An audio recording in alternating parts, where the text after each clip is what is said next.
আসসালামু আলাইকুম। আমি শাকিল মাহমুদ খান বলছি। আশা করি সবাই ভালো আছেন। আগের ক্লাসে আমি আপনাদের দেখাইছিলাম যে কিভাবে Google এর একটা পার্সোনাল অ্যাড অ্যাকাউন্ট ক্রিয়েট করবেন। তো আজকে আমি আপনাদের দেখাবো যে একটা ক্যাম্পেইন ক্রিয়েট করার সময় বিভিন্ন যে অবজেক্টিভ আসে সেটা হচ্ছে কিভাবে কাজ করে এবং কি বোঝায়। তো একটু ডিটেইলসে বোঝানোর চেষ্টা করব। অ্যাড রান করার জন্য ১ম এ ক্রিয়েট অপশনে ক্লিক করব। তো নিউ ক্যাম্পেইন এ ক্লিক করি। এই যে দেখেন এখানে কিন্তু বিভিন্ন অবজেক্টিভ চলে আসছে। সেলস আছে, লিডস আছে, ওয়েবসাইট ট্রাফিক অবজেক্টিভ আছে, পরে অ্যাপ প্রমোশন আছে, অ্যাওয়ারনেস অ্যান্ড কনসিডারেশন আছে, লোকাল স্টোরের জন্য আছে, create a campaign without guidance আছে। তো আমি শর্ট করে একটু অবজেক্টিভ গুলা বলে দেই। অবজেক্টিভ যদি ভুল হয়, অবজেক্টিভ যদি ভুল সিলেক্ট করা হয় তাহলে অ্যাপস এর রেজাল্টও কিন্তু ভালো আসে না। কোন ক্লায়েন্ট যদি সেল চায় তাহলে আপনি সেল অবজেক্টিভ ক্রিয়েট করে সার্চ অ্যাডস বা ডিসপ্লে অ্যাডস রান করে দিতে পারেন। বা কেউ যদি আসে এবং বলে যে আমি তথ্য বা ডাটা কালেক্ট করতে চাই, তার জন্য হচ্ছে লিড অ্যাডটা রান করতে হবে। আবার যদি এমন হয় যে কেউ চাচ্ছে যে আমার একটা ওয়েবসাইটে ট্রাফিক নিয়ে যেতে চাই, তাহলে আপনি তার জন্য ওয়েবসাইট ট্রাফিক অবজেক্টিভটা সিলেক্ট করবেন।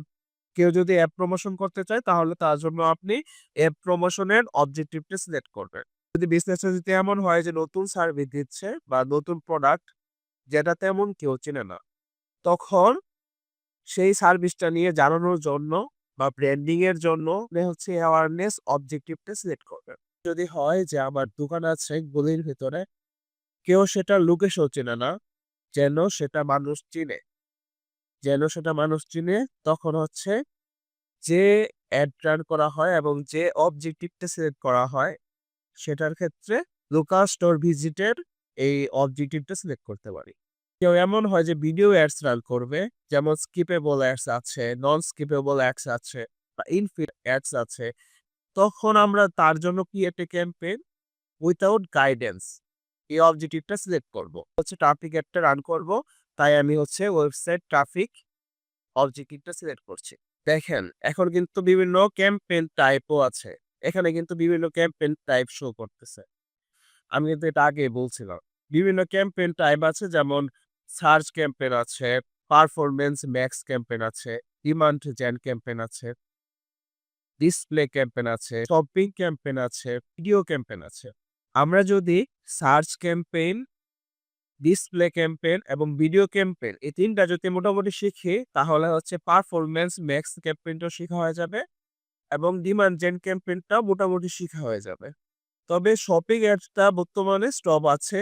বাংলাদেশ থেকে রান করা যাচ্ছে না বা বহির্বিশ্বেও কিন্তু এটা Google এর মার্চেন্ট অ্যাকাউন্ট খোলা যাচ্ছে না। তাই বর্তমানে এটা স্টপ আছে। কিন্তু ডিমান্ড জেন ক্যাম্পেইনে ডিসপ্লে অ্যাডস আপনার YouTube এ দেখাবে বা ডিসকভারিতে দেখাতে পারে। এমনকি Gmail এও কিন্তু দেখাতে পারে। বর্তমান মানে পারফরম্যান্স ম্যাক্স ক্যাম্পেইনটা আর ডিমান্ড জেন ক্যাম্পেইনটা তেমন রান হচ্ছে না। সবচেয়ে বেশি ডিমান্ডেবল হচ্ছে search ads, display ads. Search অ্যাডসটা দেখায় Google এ কেউ কিছু সার্চ দিলে টেক্সট আকারে একটা স্পন্সর লেখা আসে, ওইটা সার্চ অ্যাডস। পারফরম্যান্স ম্যাক্স যেটা এটা হচ্ছে ২০ টা।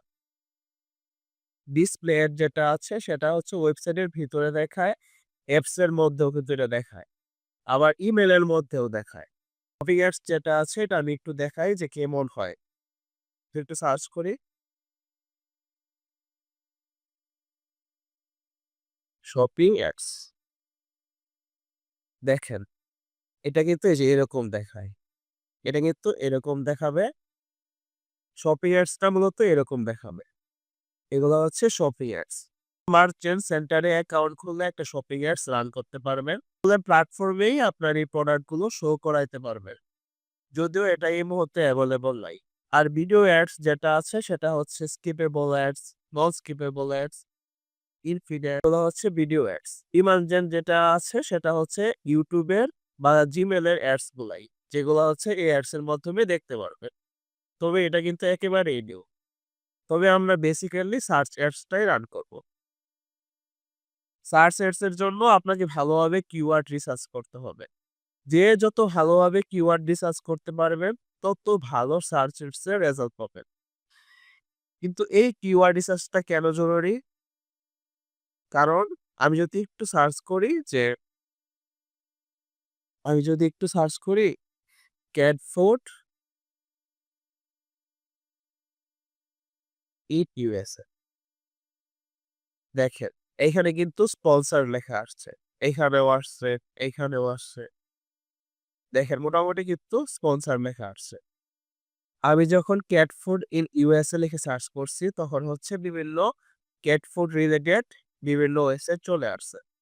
আবার আমি যদি একটু সার্চ করি যে প্লাম্বার, আমি যদি একটু সার্চ করি যে প্লাম্বার ইন ফ্লোরিডা, দেখেন এই যে স্পন্সর লেখা আসে না? এই যে দেখেন এখানে হচ্ছে আপনি প্লাম্বার রিলেটেড সাইটগুলা কিন্তু পাচ্ছেন এবং এখানে কিন্তু স্পন্সর লেখা আছে। এটা হচ্ছে একটা সার্চ অ্যাডস। আমি যখন ক্যাট ফুড ইন ইউএসএ লিখে সার্চ করছিলাম, তখন কিন্তু প্লাম্বারের কিছু চলে আসে নাই। ফুড রিলেটেড চলে আসছে। এইজন্যই বললাম যে সার্চ ক্যাম্পেইন এর জন্য আপনার হচ্ছে কিওয়ার্ড রিসার্চটা ভালোভাবে করতে হবে। আপনি কিওয়ার্ড রিসার্চ করে যে কিওয়ার্ডটা টার্গেট করবেন, তো সেই কিওয়ার্ডের রিলেটেড অ্যাডস গুলাই দেখাবে তখন। তো আজ এতটুকুই থাকছে। পরবর্তী ক্লাসে আমি দেখাবো যে কিভাবে সার্চ অ্যাডস এর জন্য আপনি কিওয়ার্ড রিসার্চ করবেন এবং আস্তে, আস্তে দেখাবো যে পুরোপুরি কিভাবে একটা ক্যাম্পেইন তৈরি করবেন। টিল দেন সবাই ভালো থাকবেন। আমাদের Google Ads এর যে প্লেলিস্টটা আছে সেটা আপনারা প্রত্যেকটা ক্লাসই ভালোভাবে দেখার চেষ্টা করবেন এবং আমাদের চ্যানেলটা সাবস্ক্রাইব করে পাশে থাকবেন। আসসালামু